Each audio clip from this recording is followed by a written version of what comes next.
Hello, everyone. I'm Kimberly Solfridge, host of the Kids Money Project's premiere show, Let's Talk Money and Kids. Today, I have Sarah Phillips back with us with the Four Pocket Money system, or allowance system, sorry. And how are you doing today, Sarah? I'm doing great. So happy to be here, Kim. Well, thank you for coming back. We've loved having you back before, and we love that you keep coming back and helping us out with the whole allowance system here.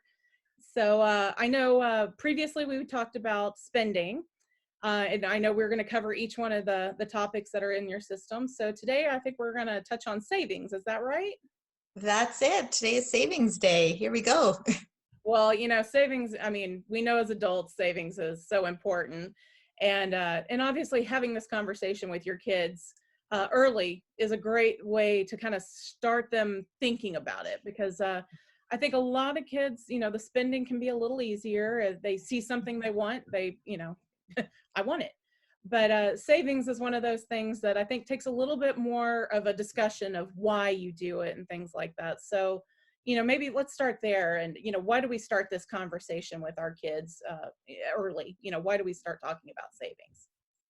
Perfect. Thanks, Kim. And I think maybe first we should contextualize. You and I were having a great conversation right before this that savings, when we talk about savings today, we're really talking about the long-term spending. So it's money they're going to spend, but they're going to accumulate some of it before they spend it.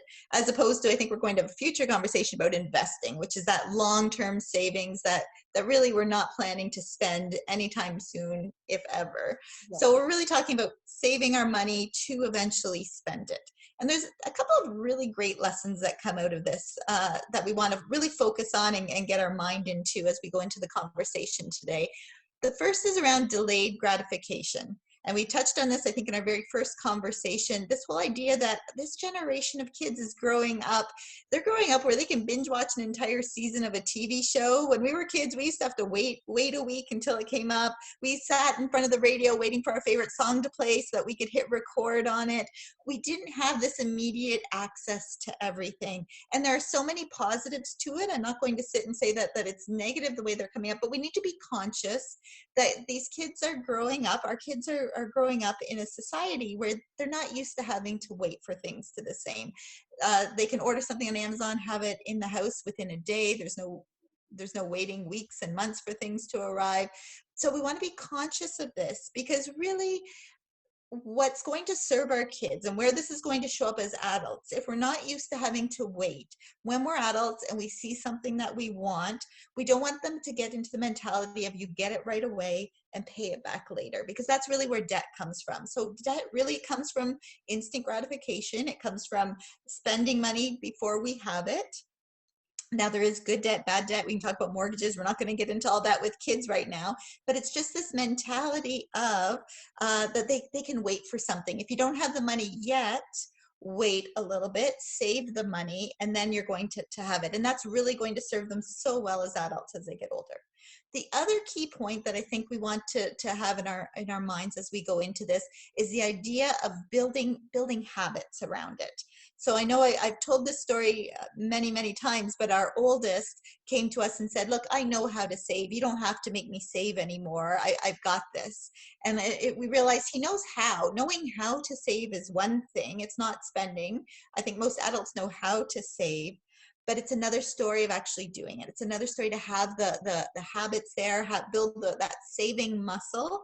And that's really what we're trying to do from a young age, is build the saving muscle, making saving automatic. Because we talk as adults a lot about this idea that we should be spending what's left over after saving, not saving what's left over after spending. And that really starts with kids. If we get them in the habit of when you get your, whether it be an allowance, whether you get commissions from something, that you take part of that money that gets saved, and then what's left over is your spending money, is really going to set them up to have that helpful mentality as they become adults. And that's really what we're trying to do, is raise a money savvy generation that grow up to be the adults that don't say, I wish I had learned this sooner or started sooner.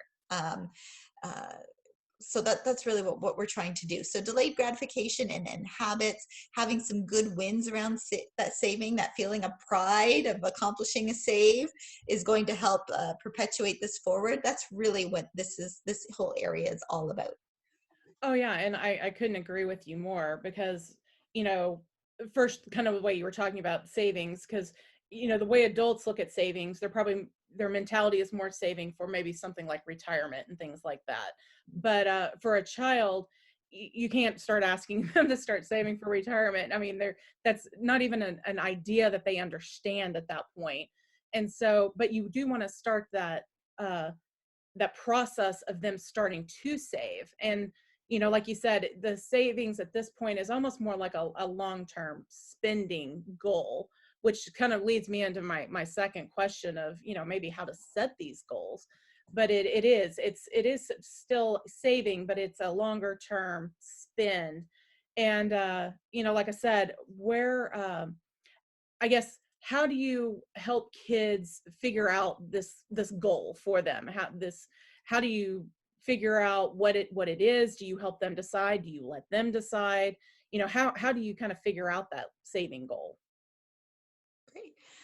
Excellent question. So what I find is most useful is to start with an item. And that's usually what comes to mind when we talk about saving for something. So I'm blessed, I have three boys. And so we've done a lot of savings goals around video games. We've done savings goals around Nerf guns and Pokemon cards and such things. That might not be everybody's case. You want to choose things that are worth more than one, I'll call them pay. So more than one allowance amount, more than one commission for a job, because the idea is to build a little bit of time in there, that you want to make sure that they have to wait at least a few weeks, if not a couple of months, to save enough money. That idea of accumulation over time, we want kids to become familiar with. So the first thing is going to be choosing some kind of an item. And you can ask great questions to help them narrow it down. Is this really the one thing you want? Or is this the thing that's in front of you right now that your mind might change a little bit later? And it's okay if our goals change, but we do want our kids to get to a win. So we don't want it to be something that every week is changing and we never end up saving money for something because we're changing our mind every single week what that thing is. We want to experience the win, that pride that comes with accomplishment. So asking questions, I love to ask the question, if you didn't buy this thing, so this is your goal, or what you want your goal to be. If you didn't use your money on this, what would you use it towards? And get them thinking about what their number two thing is. And you'll hear the way they talk about that second choice. Is it like, oh, the second choice, oh, but that's really good too. Maybe my second choice should actually be my first choice. Or are they pretty set that, like, yeah, well, I guess I would use it on that, but it's really not my number one choice. And so getting them to think about their options and that they're pretty firm in this item. Once they've had a couple of wins with items, I think we can move on or open up the possibility of what their savings goals could be. A great second step to work towards is saving up for some kind of vacation spending money, or for a specific event if you're going somewhere, if you're doing something special. And so they have their own spending money in that pocket. So if we're going on a family vacation, we always tell our kids 6 months ahead of time, we'll pay for the trip, but you're paying for your own spending money while we're there. And so allowing them to save up their money, so they're saving for something, a concrete time, but they don't necessarily know what the thing is yet. They don't know what it's going to be when they get there, but they start saving towards it. And then they feel that, again, that sense of pride when they're there, that they can make their own choices. They've saved their own money. Maybe they don't want to spend everything while they're on vacation, or at, I keep thinking the spa, but that's not a kid's thing, but wherever they are, maybe they don't want to use all the money that day, and that's fine. But working towards saving towards a specific thing starts to help build that idea in kids, that you start to think ahead of what's coming ahead, and saving for that. And that leads towards the third goal. This is the beautiful spot we've gotten to a couple of times, doesn't always happen, is where kids are saving for nothing, where our kids say, look, there's nothing I want right now, but I know I probably am going to want something in the future. So I'm going to keep putting a lot of money into savings so that the day I want something, I have the money already set aside. And that's such a beautiful thing to hear your kids say, that I'm saving so that when I want something, I already have the money there and set aside. We don't want to push our kids to it. I think they'll naturally find their way there once they realize that they do have the power to have things or choose things. Sometimes that helps them let go of wanting so much. And so every child has a different money personality, and they're going to approach this a little bit differently. But there is such a thing as just saving their money for nothing in particular at this point in time. Oh yeah, and I think it's great because it does kind of work in a process up to that. And when you reach that part, you feel, I got to feel as a parent, you feel like, okay, I've accomplished that understanding of what this is, because now they don't necessarily have that specific goal. They just know there will be something there in the future. And so they know they're not just spending to spend because they have it at that point. And that can be something, again, you take into adulthood, and you just spend to spend because you have the money. That's gonna kind of one, you end up with a lot of stuff that you probably didn't really want in the first place. And then when something does come up that you don't have the money for, you either have to wait, or that's when you, like you said earlier, you get into problems with debt and things like that. You pull out that credit card, and the next thing you know, you've racked up all that debt. So I love that, and just and stepping them up in that process of it. And so what if, and we know this happens because, kids, younger kids, they start seeing all the toys that are down low, which fortunately most of those, though, I don't know, toys are expensive today. It's kind of crazy how expensive they are, but they definitely get more and more expensive as they get older and older and older. And so, what if your child comes to you and they have got a super, super expensive, maybe it's the latest, what is it just came out? The PS5, I think it just came out, or I think that Xbox just came out as well. I think they always come out almost together. But these are what, $400 or $500 systems. That's a big price tag. But we also know how big gaming is, and then on top of that, you have what, $60-$70 games that go along with these things.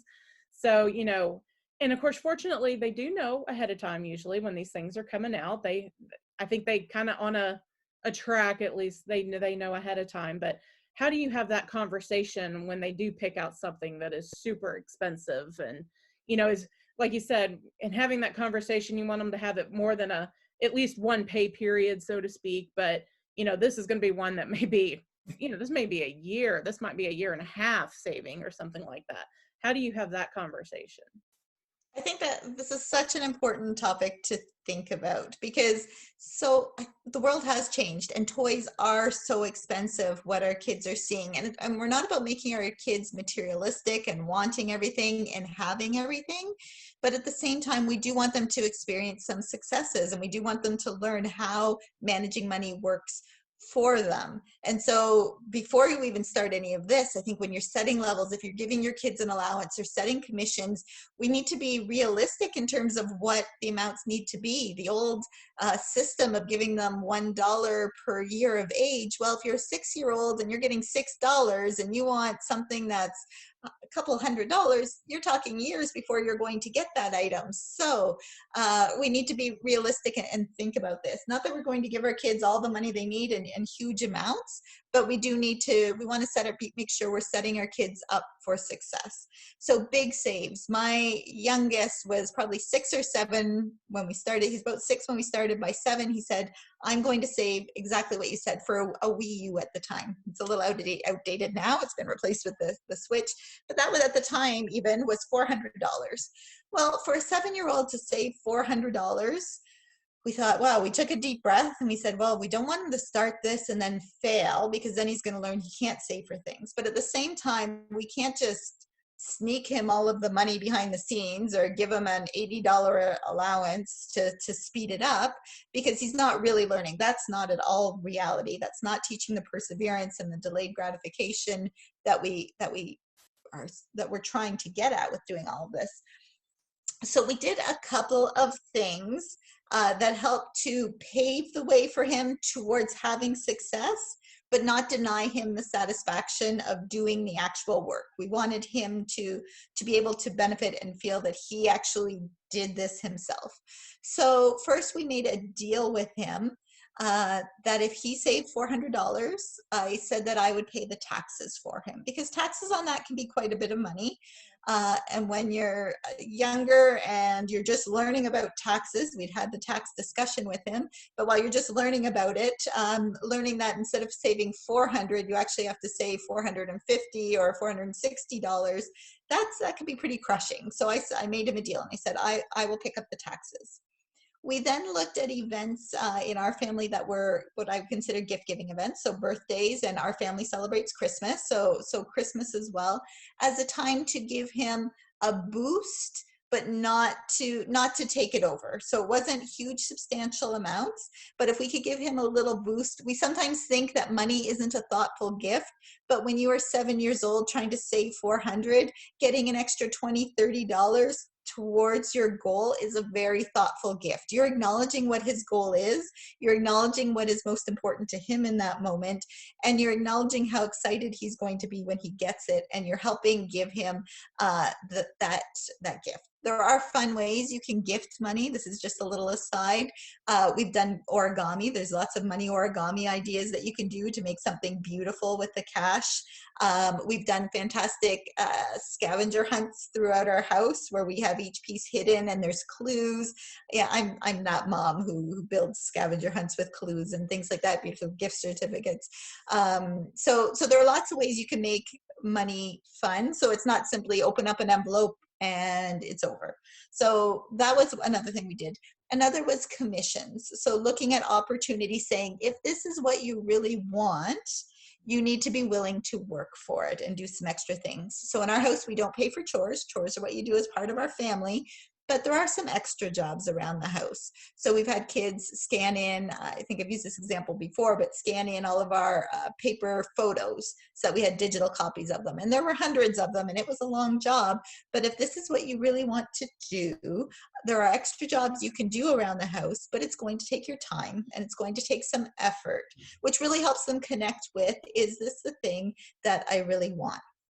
And I think the last great tip for kids that are tackling a bigger save in particular is giving them a way to track it.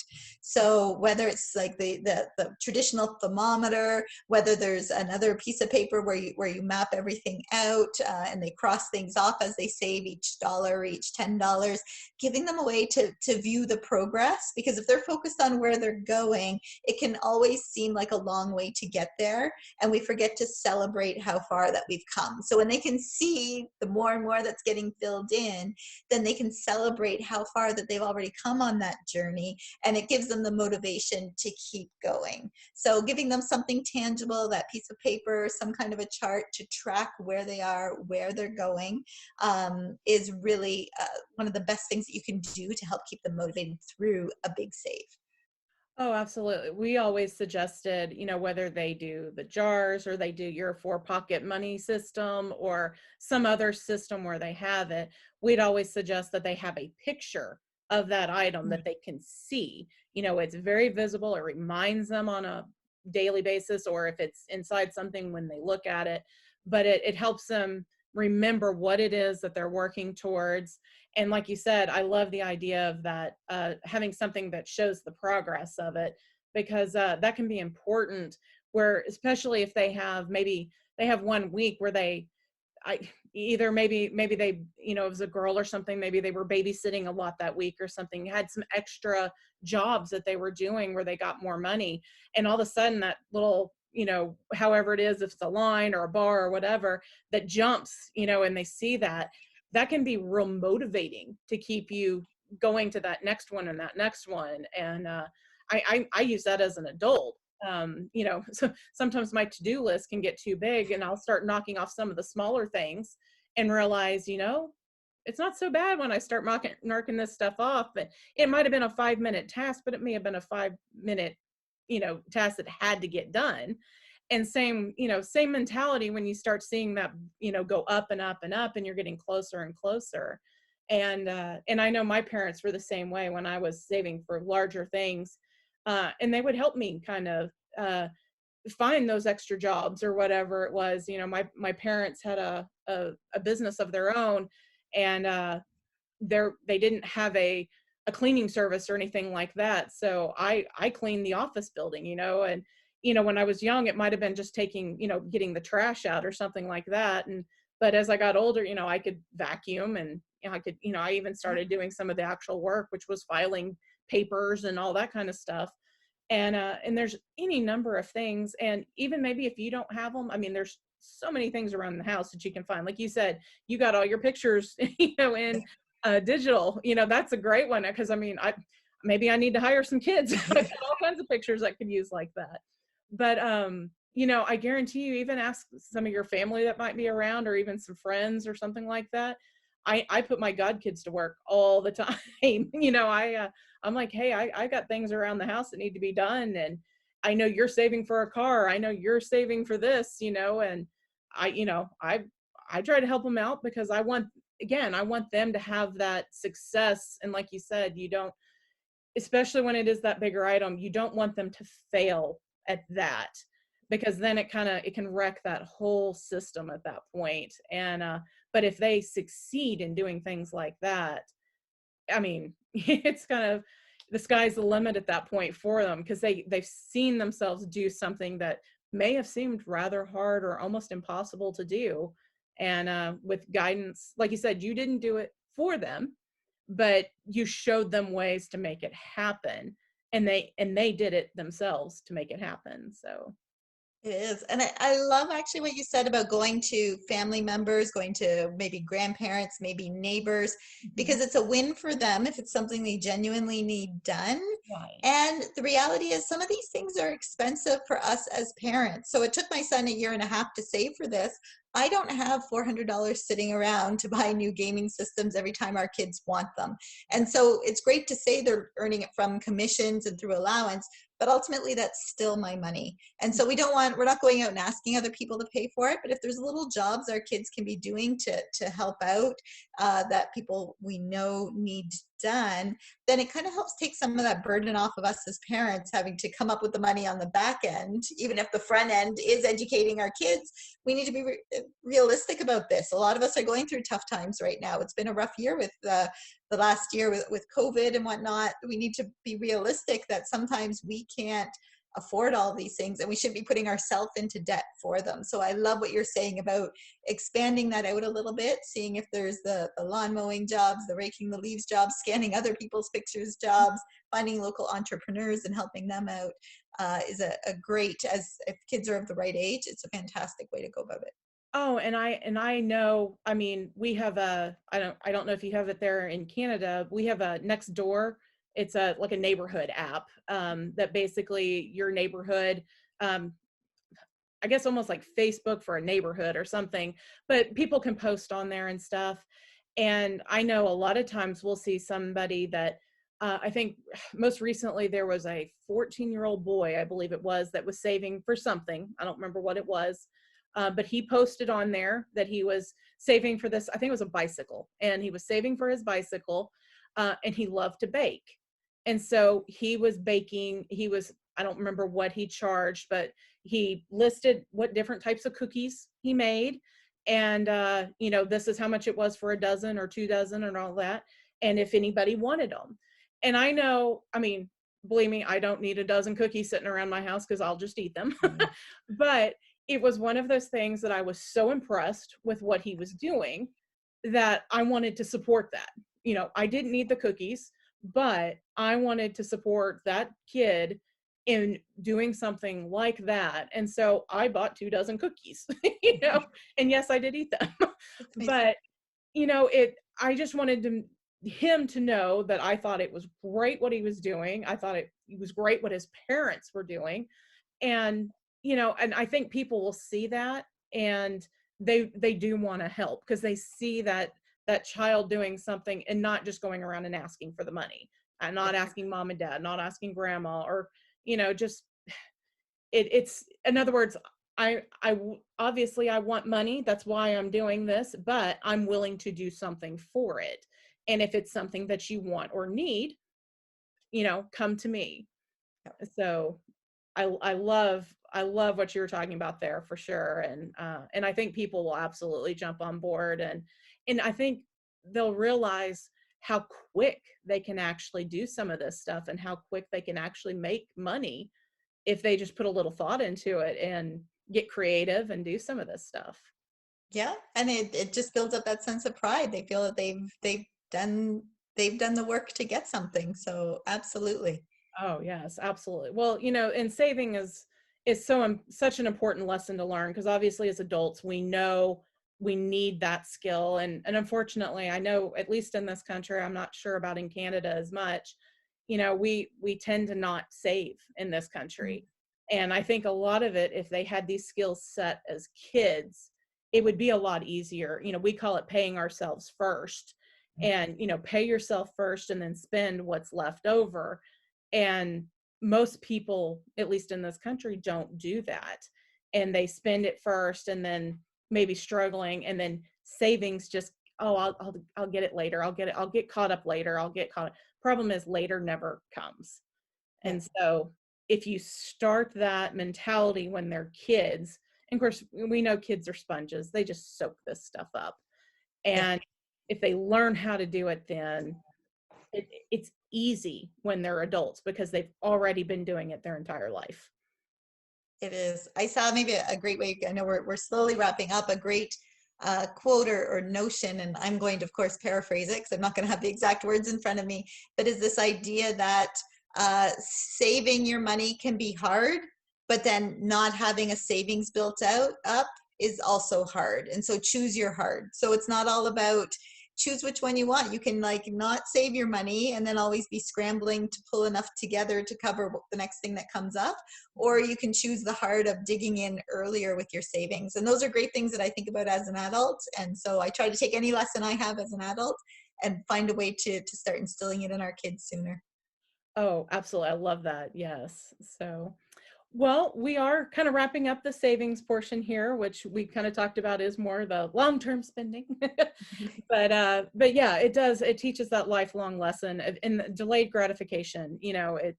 That is such an important lesson that even I know many adults, including myself at times, and we have to make sure we follow that. So, but yeah, well, thank you so much for coming back with us today. And I know you have something that with this particular one that would you tell us a little bit about it?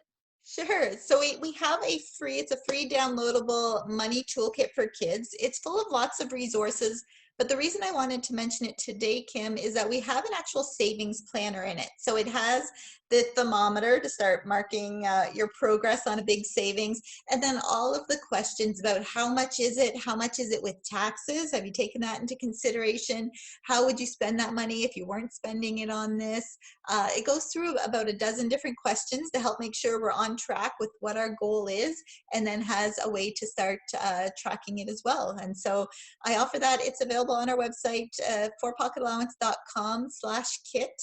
And it's a free download there for anyone who's listening who thinks that would be useful in getting their kids going on their first save. Oh, that's great. Yeah, and we'll put that link below the video as well. That way, people don't have to remember it or anything like that. But we'll add that. But that's great. I love that you have something already kind of put together that parents can use. And yeah, because I think sometimes parents are like, oh, I'll do that, but then they never actually get around to do. I mean, we're busy. We're always going to do it, and so you've already got that ready and everything. So that's great. Fantastic. Yeah, I hope everyone finds it helpful. Oh, absolutely. I think so. So we'll add that link to the bottom of this. And also don't forget, and we'll put a link also to your actual pocket allowance system, because you've been nice enough to give anybody on the Kids Money Project a discount. And so we'll add that code as well. And if you haven't didn't see our first one, or maybe aren't familiar with it, go to her website. Like I said, we'll put a link to it. But she's got a system that puts together all of these different, we were talking about saving today, but, we have 4 different areas that we kind of focus on with kids. And she's got a system that has all of these together in it and makes it a little easier for parents if you if you don't want to do, the jars always scared me because I was worried about them breaking or something like that. But we do know they need to be kind of clear so they can see that money. And you kind of took care of both of those on that. So we'll put a link to that as well. But thank you for coming back and talking to us about savings today. And we're kind of doing a little series here, and we're going to be talking about the other two systems in it soon. So thank you for coming back today, and we will talk to you again real soon. Fantastic. Always a pleasure. And I'm looking forward to being back next month. Great. Well, thank you guys and for joining us today, and we'll see you real soon. Thanks. Bye-bye.